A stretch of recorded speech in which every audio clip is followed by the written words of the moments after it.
శుభకార్యాలకు పూజార్ల కోసం వెతుకుతున్నారా? పూజారీస్.com లో అతి తక్కువ ధరలకే పూజార్లను ముందే బుక్ చేసుకోండి. వెంటనే కాల్ చేయండి. నమస్తే సుధీర్ సార్. నమస్తే అండి. చాలా సందర్భాల్లో చూస్తాం పిల్లల కెరియర్ విషయానికి వచ్చేసరికి కొన్నిసార్లు వాళ్ళకి ఇష్టమైంది కాకుండా బలవంతంగా ఇంకో దాంట్లోకి తోస్తూ ఉంటారు పేరెంట్స్. కొన్ని సందర్భాల్లో కొంతమంది తల్లులు తండ్రులు త్యాగాలు చేసి కూడా వాళ్ళ కెరియర్ కోసం కూర్చుండిపోతారు. మనం బోత్ సైడ్స్ చూస్తూ ఉంటుంటాం. బట్ ఎప్పుడైతే ఇంట్రెస్ట్ లేని దాని వైపు వెళ్తూ ఉంటుంటారో వాళ్ళ కెరియర్ ఏ విధంగా ఉండే అవకాశం ఉంటుంది అంటారు. అది స్పోర్ట్స్ అవ్వచ్చు, ఎడ్యుకేషన్ అవ్వచ్చు, జాబ్ అవ్వచ్చు, ఇంకేదైనా సరే వాళ్ళకి నచ్చని దాని వైపు ప్రయాణం సాగిస్తూ ఉన్నప్పుడు వాళ్ళ ప్రాసెస్ ఏ విధంగా ఉంటుంది? ఉషా గారు, మీకు ఇక్కడ ఒక ఇంట్రెస్టింగ్ ఫ్యాక్ట్ ఒకటి చెప్తాను. ఒక ఎక్స్పెరిమెంట్ చెప్తాను. దాని తర్వాత అసలు మొత్తం మీరు అడిగిన ప్రశ్న నేను కనెక్ట్ చేస్తూ మాట్లాడతాను. షూర్ అండి. మామూలుగా మనకి రీసెర్చెస్ జరుగుతూ ఉంటాయి. అలాగే సైకాలజీలో కూడా రీసెర్చ్ జరుగుతుంటాయి. ఇప్పుడు మనం వ్యాక్సిన్ ఏదైనా తయారు చేస్తే వ్యాక్సిన్ ఫస్ట్ ఎవరి మీద అప్లై చేస్తారంటే చిన్న యానిమల్స్ మీద లేకుంటే దాని మీద అప్లై చేసి సక్సెస్ అయిన తర్వాత అలాగే బిహేవియర్ ప్యాటర్న్లో కూడా మీకు కొన్ని కనెక్షన్స్, కొన్ని ఎక్స్పెరిమెంట్స్ చేస్తుంటారు. అందులో భాగంగా సైకాలజిస్టులు అందరూ ఒక ఎక్స్పెరిమెంట్ చేశారు. ఒక 5 మంకీస్ తీసుకొచ్చి ఒక బోన్లో పెట్టారు. ఒక బోన్లో పెట్టి 5 మంకీస్ పెట్టారు. మంకీస్కి ఏమంటే బాగా ఇష్టం అంటే బనానాస్. వీళ్ళు ఏం చేశారంటే మంకీస్ ఇటు కార్నర్లో ఉన్నాయి. ఇటు కార్నర్లో ఒక గల బనానాస్ని హ్యాంగ్ చేశారు, అరటిపండులో హ్యాంగ్ చేశారు. ఈ మంకీస్కి బనానాస్ చూస్తే పిచ్చికిపోద్ది, నేరుగా వెళ్ళి తినేద్దాం అని చెప్పి ఇంకా ముందుకెళ్దాం అనుకునే టైంకి కండిషన్ ఏం పెట్టారంటే ఇటు సైడ్లో, అంటే మంకీస్ ఇక్కడ ఉన్నాయి, బనానాస్ ఇక్కడ ఉన్నాయి, ఈ సైడ్ కార్నర్లో మనకి ఫైర్ ఇంజిన్ దగ్గర గన్ ఉంటుంది చూసారా, ఆ గన్తో కొడితే మనిషి అయినా దూరంగా వెళ్ళి పడతాడు. అంత ఫోర్స్తో ఇక్కడ ఒక పైప్ పెట్టి మంకీస్ కనుక ఒక లైన్ దాటి ముందుకు వస్తే ఆ పైప్లోని చిల్డ్ వాటర్ తీసుకొని కొట్టడం మొదలుపెట్టాయి. చిల్డ్ వాటర్, బాగా చల్లని వాటర్తో స్ప్రే చేస్తే ఒక్కసారిగా ఈ మంకీస్ ఆ బనానా చూడంగానే ఎగిరి తీసుకుందాం అని వెళ్ళే లోపల ఆ చిల్డ్ వాటర్ పైప్ నుంచి కొట్టగా నేరుగా వెళ్ళి ఇటు పక్క కేజ్కి వెళ్ళి కొట్టుకునేవి. మళ్ళీ వచ్చి కాము కూర్చున్నాయి. మళ్ళీ అట్టిపండ్లు చూస్తున్నాయి, ముందుకెళ్తున్నాయి, వచ్చి వాటర్ స్ప్రే చేస్తుంది. అలా కంటిన్యూస్ జరుగుతున్నాయి. ఈ మంకీస్ కన్నిటికీ భయంకరంగా దెబ్బలు తగిలి, అంటే మళ్ళీ జంతు సంరక్షణ వాళ్ళు ఏమనుకోకండి, ఇది ఎక్స్పెరిమెంట్ మాత్రమే చెప్తున్నాను. సో వెంటనే హిట్ అవుతుంటే ఈ మంకీస్ కొద్దిసేపు ప్రయత్నించి అలసిపోయి కూర్చున్నాయి. ఇంతలో ఇంకా ఒక హాఫ్ అన్ అవర్ అలా జరిగి ఇంకే మంకీ ప్రయత్నించట్లా, ఎందుకురా వెళ్ళినప్పుడల్లా దాంతో కొట్టించుకోవడం అని చెప్పి కామైపోయాయి.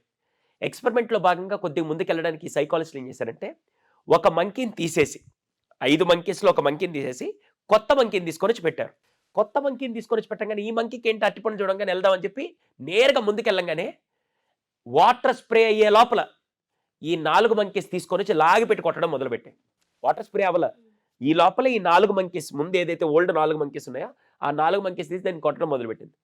ఈ కొత్త మంకీకి అర్థం కావట్లా, అరే నన్నెందుకు కొడుతున్నారు, అంత బాగా బనానాస్ ఉన్నాయి, నన్నెందుకు కొడతారంటే ఉండు చెప్పట్లేదు, కొడుతున్నాయి ఉంటుంది. ఇది వెళ్ళడం, అవి లాగడం, కొట్టడం, వెళ్ళడం లాగడం కొట్టడం. ఇంక ఈ కొత్త మంకీ కూడా ఎందుకు వచ్చిన తలనొప్పిలో కాముందని ఉండిపోయింది. కానీ కారణం తెలియదు. ఈ 4 మంకీస్ కారణం తెలుసు, కానీ దీనికి కారణం తెలియదు. నెక్స్ట్ స్టెప్లో భాగంగా ఈ 4 ఓల్డ్ మంకీస్ ఉన్నాయి కదా, దాంట్లో నుంచి ఒకటి తీసి కొత్త న్యూ మంకీని తీసుకొని పెట్టారు. ఇప్పుడు ఈ న్యూ మంకీ చూడంగానే ఏం చేసింది, బనానాస్ చూడంగానే వెళ్దామనే లోపల మిగిలిన 4 మంకీస్ తీసుకొచ్చి లాగిపెట్టి కొట్టడం మొదలుపెట్టింది. ఆ 4 మంకీస్లో కొత్తగా రీసెంట్గా వచ్చిన కొత్త మంకీ కూడా ఉంది. ఈ 3 ఎందుకు కొడుతున్నాయో దీనికి తెలుసు, ఈ మంకీ ఎందుకు కొడుతుందో తెలియదు, ఎందుకంటే నన్ను కొట్టారు కదా దీన్ని కూడా కొట్టాలని చెప్పి కొట్టడం మొదలుపెట్టాయి. అలా ఎక్స్పెరిమెంట్ ముందుకు వెళ్తూ 3 మంకీస్లో ఒకటి తీసి మళ్ళీ కొత్తదాన్ని, ఇంకోటి తీసి కొత్తదాన్ని. ఈ లాస్ట్ ఎక్స్పెరిమెంట్లో 5 మంకీస్లో ఈ 4 కొత్తవి, ఈ ఓల్డ్ మంకీని తీసేసి కొత్త మంకీని పెట్టంగానే ఈ మంకీ ఎగబడుతుంటే ఈ 4 మంకీస్ కొట్టడం మొదలుపెట్టాయి. ఈ 4 మంకీస్కి ఎందుకు కొడుతున్నారో కాలం తెలియదు, ఎందుకంటే నన్ను కొట్టారు, నేను కొట్టాలి అంతే. ఈ ఎక్స్పెరిమెంట్లో మీకేం అర్థమైంది తెలియదు, కానీ చాలామంది ఈరోజు ఎందుకు ఇంజనీరింగ్కి వెళ్తున్నావు, ఎందుకు డాక్టర్కి వెళ్తున్నావు, ఎందుకు దీనికి వెళ్తున్నావు అంటే ఏమో పక్కింటి అక్క వెళ్ళాడు, మా అబ్బాయిని పంపించాలి, మా అమ్మాయిని పంపించాలి, ఐఐటి జాయిన్ చేయాలి, జేఈ అని మొత్తం వేసుకొని ఇంకా అసలు దేనికి చెయ్యాలి, దానికి గల కారణం ఏంటో చాలామంది తెలుసుకోవట్లేదు. ఫస్ట్ తెలుసుకోవాల్సింది అసలు ప్రాపర్ రీజన్ తెలియకుండా ఏం జరుగుతుంది, దేనికి వెళ్ళాలని చాలామంది క్లారిటీ లేక చాలామంది ఇప్పుడు అదే ప్రాబ్లం ఫేస్ చేస్తున్నారు. నేను మీకు కొన్ని కండిషన్స్ చెప్తాను. 2 పేరెంట్స్ ఉన్నారు. ఒక ఆవిడ ఏంటంటే వాళ్ళ భర్త జమ్మూ అండ్ కాశ్మీర్లో జాబ్ చేస్తుంటే వాళ్ళ పాప హైదరాబాద్లో బ్యాడ్మింటన్ టోర్నమెంట్లో అయితే తను బాగా రాణిస్తుందని చెప్పి ఫ్యామిలీని అంతా అక్కడ పెట్టి ఈ పాపను ఎలాగైనా స్పోర్ట్స్లో ఎంకరేజ్ చేయాలని చెప్పి నేరుగా తీసుకొని వచ్చి ఇక్కడ పెట్టి ఆ ఆవిడ కుటుంబాన్ని సైతం త్యాగం చేసి ఈ పాపకు స్పోర్ట్స్ ఇంట్రెస్ట్ అని చెప్పి ఫ్యామిలీని మొత్తం తీసుకొని వచ్చి ఇక్కడ పెట్టి నీట్గా చేసుకుంటుంది. అంతే, వాళ్ళందరినీ అక్కడ పెట్టి తను ఒక్కటే వచ్చి ఈ అమ్మాయిని చూసుకుంటూ జాగ్రత్త చేసుకుంటుంది. అంటే పాప ఇంట్రెస్ట్ తెలుసుకొని దాన్ని ఎంకరేజ్ చేస్తుంది. అందుకని పాప ఎంజాయ్ చేస్తుంది, వీళ్ళ ఫ్యామిలీ అంతా మోర్ సపోర్టివ్గా ఉన్నారు. ఇంకో కేసులో వాళ్ళ తండ్రి పీఈటీ మాస్టర్, నేను ఈ రీసెంట్గా చూసిన కౌన్సిలింగ్ కేసులో వాళ్ళ తండ్రి పీఈటీ మాస్టర్, ఈ అబ్బాయి స్పోర్ట్స్లో ఛాంపియన్ అయ్యి డిస్ట్రిక్ట్ లెవెల్ అయ్యి స్టేట్ లెవెల్ అయ్యి నేషనల్ లెవెల్ ఛాంపియన్ అవ్వడానికి తనకు ఆపర్చునిటీ వస్తే కేవలం 10వ తరగతి చదువుతున్నాడు, ఈ టైంలో ఇలాంటివి చేయకూడదని చెప్పేసి ఆపేసి తన పొటెన్షియల్ని మొత్తం చంపేసి అక్కడే కూర్చోబెట్టి తండ్రి ఉన్నాడు. ఏం చెప్పాలి అంటే, ఎందుకంటే స్పోర్ట్స్ ఏ ఉంది సార్, చదువు కావాలి, స్పోర్ట్స్ ఏ ఉంది సార్, చదువు కావాలని చెప్పి అక్కడ అతని పొటెన్షియల్, అతని ఇంట్రెస్ట్, అతని టాలెంట్ అంతా పక్కన పెట్టి కేవలం చదువే ఇంపార్టెంట్ అంటే, నేను ఇక్కడ మళ్ళీ చదువుని తక్కువ చేయట్లేదు, చదువు ఇంపార్టెంట్ నేను కాదనట్ల. ఇప్పుడు ఈ పాప కూడా 10th క్లాసే. ఈ పాపను వాళ్ళ మదర్ ఏం చేస్తున్నారు తెలుసా, స్పోర్ట్స్ మొత్తం రాయిపిస్తూ ఓపెన్ కేటగిరీలో 10th రాయిపిస్తున్నారు అంతే. ఫస్ట్ మీరు తెలుసుకోవాల్సిందంటే, పిల్లలకు కనుక మీరు ఏది వాళ్ళకి ఇవ్వాలనే విషయంలో దాని గురించి పూర్తిగా తెలుసుకొని ఏది కరెక్ట్ ఏది రాంగ్ తెలుసుకోకుండా పక్కింటి వాళ్ళు చేశారు, ఎదురింటి వాళ్ళు చేశారు, అసలు డిగ్రీ సూట్ అవ్వదు. ఇప్పుడు అందరు ఇంజనీరింగ్కి ఎందుకు వెళ్తున్నారంటే, డిగ్రీదే ఉంది సార్, రోడ్డు మీద ఖాళీగా ఉంటారు. కాదండి, మీరు నిజంగా ఒక బ్యూరోక్రాట్ స్టాండర్డ్కో లేకుంటే గవర్నమెంట్ ఎంప్లాయీస్కో లేకుంటే దీనికి వెళ్ళాలంటే ఆర్ట్స్ చదవాలి. ఆర్ట్స్ చదివితేనే మీకు దాని గురించి పూర్తిగా తెలుసుకోగలుగుతారు. డిగ్రీని మీరు తక్కువ చేయలేరు కదా. సో చాలామంది ఇక్కడ చేసే పని అదేనండి. దయచేసి ఫస్ట్ మీరు చేయాల్సిన ఇంపార్టెంట్ పాయింట్ ఏదైనా ఉంటే అదేంటంటే, పిల్లలకి ఏది ఇష్టమో అది ఎందుకు, దాని ఫ్యూచర్ ఏంటి పూర్తిగా తెలుసుకోకుండా ఆ మంకీస్ ఏమీ తెలియకుండా కొట్టడం ఎలా మొదలుపెట్టాయో మీరు కూడా వాళ్ళని అలాగే చేశారంటే మాత్రం ఇది ఫస్ట్ పాయింట్. రెండోది అన్నిటికంటే ముఖ్యం ఏంటంటే, ఫస్ట్ క్వశ్చన్ చేయండి. నీకెందుకు అది ఇష్టం, నీకు ఎంతవరకు ఇష్టం అని ప్రశ్నించడం. అదే 4 మంకీస్ కనుక నన్ను కొడుతున్నప్పుడు ఎందుకు మమ్మల్ని కొడుతున్నారు, అట్టిపండ్లు ఉన్నాయి కదా అని చెప్పి ఈ 4 మంకీస్ ప్రశ్నించడం మొదలు పెట్టుంటే వాళ్ళకి ఖచ్చితంగా ఫస్ట్ ఆన్సర్ తెలిసేది. ఆ పైప్ ఉంది, దానివల్ల నేను ఆపుతున్నాను అని చెప్పి ఏ ఒక్కరు ఎక్స్ప్లెయిన్ చేయాలి. జస్ట్ బ్లైండ్గా ఫాలో అవడం మొదలుపెట్టారు. న్యూజెర్సీలో ఒక ఎక్స్పెరిమెంట్ జరిగింది. ఒక మెడిటేషన్ హాల్లో జరిగిన ఎక్స్పెరిమెంట్. చాలామందికి ఆ విషయం స్టోరీ చాలామంది తెలుసు. మెడిటేషన్ హాల్లో ఎక్స్పెరిమెంట్ ఏంటంటే, మెడిటేషన్ జరిగేటప్పుడు మామూలుగా రూమ్ అంతా సైలెంట్గా ఉండాలి. కానీ అక్కడ వారసత్వం ఏంటంటే, మెడిటేషన్ అంటే పిల్లిని తీసుకొని వచ్చి కట్టేస్తే మెడిటేషన్ చేస్తారు, లేకుంటే చేయరు. పిల్లిని తీసుకొని వచ్చి కట్టేస్తాను. ఎందుకు పిల్లిని కట్టేస్తానో ఎవరికి తెలియదు. ఇది చాలాసార్లు నేను నా వీడియోస్లో కూడా చెప్పాను. పిల్లిని ఎందుకు కట్టేస్తో తెలియదు.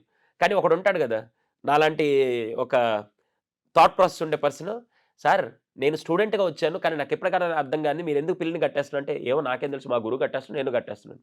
అరే మీ గురువు ఎందుకు కట్టేస్తుంటే ఏమో తెలియదు. అలా వెతుక్కుంటూ వెళ్తే వాళ్ళకి తెలిసిన విషయం అంటే, ఒకరోజు ఆయన మెడిటేషన్ నేర్పించే టైంకి ఒక పిల్లి రూమ్లోకి వచ్చి మియావ్ మియావ్ అంటూ ఉంటే ఈ గురువు గారు ఏం చేశారంటే, వాలంటీర్స్ ఇటు అన్నాడు. ఇటు అన్నమంటే ఆడ తీసుకొచ్చి కట్టేయమన్నాడు. నేరుగా కట్టేశారు. ఆ రోజు అయిపోయింది, వదిలేశారు. రెండో రోజు మెడిటేషన్ జరిగితే మళ్ళీ పిల్లి అరవంగానే మళ్ళీ తీసుకొచ్చి కట్టేశారు. మూడో రోజు నుంచి గురువు వచ్చి చెప్పే లోపల ఈ వాలంటీర్స్ పిల్లిని కట్టేయడం మొదలుపెట్టారు. ఆ రోజు నుంచి వారసత్వంగా అది మొదలైంది. కానీ ఏ ఒక్కరు ప్రశ్నించడం జరగలేదు.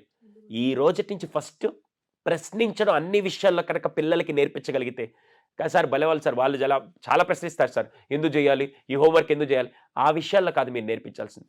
అసలు కెరియర్ పాయింట్ ఆఫ్ వ్యూలో కానీ వాళ్ళు తీసుకునే డెసిషన్స్లో కానీ సమస్య వచ్చినప్పుడు ఈ ప్రాబ్లంకి నేను ఇంకా ఎలా సొల్యూషన్ తీసుకురావాలనే విషయంలో ప్రశ్నిస్తూ, కెరియర్ని కూడా అదే విషయంలో, నాన్న మీరు ఇంజనీరింగ్ అంటున్నారు, ఎలా చేయొచ్చు, ఏంటి అసలు ఇంజనీరింగ్ ఎందుకు, డాక్టర్ ఎందుకు, లేకుంటే లాయర్, ఇంకా నాకు ఇష్టమైన ప్రొఫెషన్స్ ఉన్నాయి అని చెప్పి దాని మీద కొద్దిగా ప్రశ్నిస్తూ, తండ్రిని ప్రశ్నించమని కాదు నేను చెప్పేది, కానీ కెరియర్ విషయంలో బ్లైండ్గా వెళ్లకుండా నాకేది ఇష్టం, మీరేది నాకు చూడాలనుకున్నారు అని పూర్తిగా దీని గురించి చేయకపోతే మాత్రం రొటీన్గా అలాగే కన్ఫ్యూజన్ స్టేట్లో ఉండిపోతారు. ఎగ్జాక్ట్లీ, ఇదే చాలా మంది చేసి తప్పండి. పిల్లలకి నిజంగా సార్ ఆ విషయాల్లో క్లారిటీ ఉండదు. ఈ మధ్యకాలంలో దేన్ని అడగాలి, దేన్ని అడగకూడదు, దేని గురించి మాట్లాడాలో తెలియని పిల్లలు చాలా ఎక్కువ మంది ఉన్నారు. చాలామంది మన వీడియోస్ చూసినప్పుడు మీరు అబ్జర్వ్ చేసే ఉంటుంటారు. ఐ థింక్ కింద కామెంట్స్లో కూడా, సార్ ఇదే మాకు కావాల్సింది, మేము ఇవే చెప్పలేకపోయాం, దీనివల్లే మా కెరియర్ పోయింది అని ఎంతోమంది పిల్లలు చాలా సఫర్ అయ్యారు.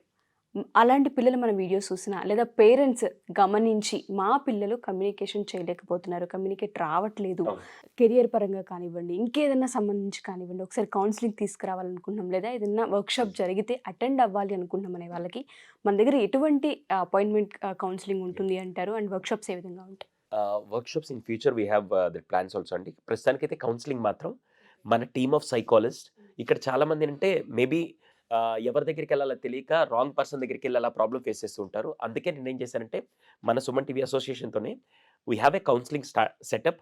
కంప్లీట్గా దాంట్లో ఎక్స్పర్ట్స్ ఉంటారు. ఒక డాక్టర్ మామూలుగా బోన్స్ కావాలంటే మీరు ఆర్థోపెడిక్ దగ్గరికి వెళ్తారు, హార్ట్ దగ్గర చెక్ చేసుకోవాలంటే కార్డియా దగ్గరికి వెళ్తారు. అలా మన దగ్గర కూడా టీమ్ ఆఫ్ సైకాలజిస్ట్, ఎడ్యుకేషన్ సంబంధించి ఎడ్యుకేషన్ సైకాలజిస్ట్ ఉన్నారు, క్లినికల్ ప్రాబ్లమ్స్ ఉంటే, పిల్లలు కంప్లీట్గా అడిక్షన్ ఏంటి, అడిక్షన్కి సంబంధించి సైకాలజిస్ట్ ఉన్నారు. అలా మన టీమ్ ఆఫ్ సైకాలజిస్ట్ ప్రతి క్లయింట్కి అందుబాటులో ఉండడానికి మన సుమన్ టీవీ ఒక డిఫరెంట్ ఇనిషియేటివ్ తీసుకొని, అలా మా కౌన్సిలింగ్ సెంటర్లోనే, మన కౌన్సిలింగ్ సెంటర్లోనే టీమ్ ఆఫ్ సైకాలజిస్ట్ అందరు ఉన్నారు. మీరు ఈ కింద కనపడే ఫోన్ నెంబర్కి ఫోన్ చేస్తే అక్కడ మీరు అపాయింట్మెంట్ తీసుకొని మీ పర్టికులర్ ప్రాబ్లమ్ని బేస్ చేసుకొని అక్కడ టీమ్ ఆఫ్ సైకాలజిస్ట్ అందరూ మీకు హెల్ప్ చేస్తారు. మీరు ఎంత నమ్మకంతో అయితే నా దగ్గరికి వస్తున్నారో అంతే నమ్మకం 200% జస్టిఫికేషన్ ఇచ్చే ఎక్స్పర్ట్స్ టీమ్. ఎందుకంటే ఇక్కడ వీళ్ళందరూ మాకు సుధీర్ సారే కావాలంటే మేబీ నేను అందరు 1000 మందికి జస్టిఫికేషన్ ఇవ్వలేకపోవచ్చు, కానీ నా మీద నమ్మకం కంటే దానికి 200 రెట్లు వాళ్ళకి బెనిఫిట్ ఇవ్వాలన్న విషయంలోనే మన టీమ్ ఆఫ్ సైకాలజిస్ట్ అందరూ అక్కడ ఉన్నారు. మీరే, మన ఆఫీస్ ఉంటుంది, అక్కడికి రావచ్చు. అక్కడికి వచ్చి మీరు కౌన్సిలింగ్ తీసుకొని 200% ఈ స్క్రీన్ మీద కనపడే నెంబర్కి కాల్ చేస్తే మీ పిల్లల్లో ఉండే ప్రతి ప్రాబ్లమ్కి కేర్ ఆఫ్ అడ్రస్ మన కౌన్సిలింగ్ దగ్గర ఉందండి. 200% చెప్తాను. Thank you sir. Thank you Thank so you. Much.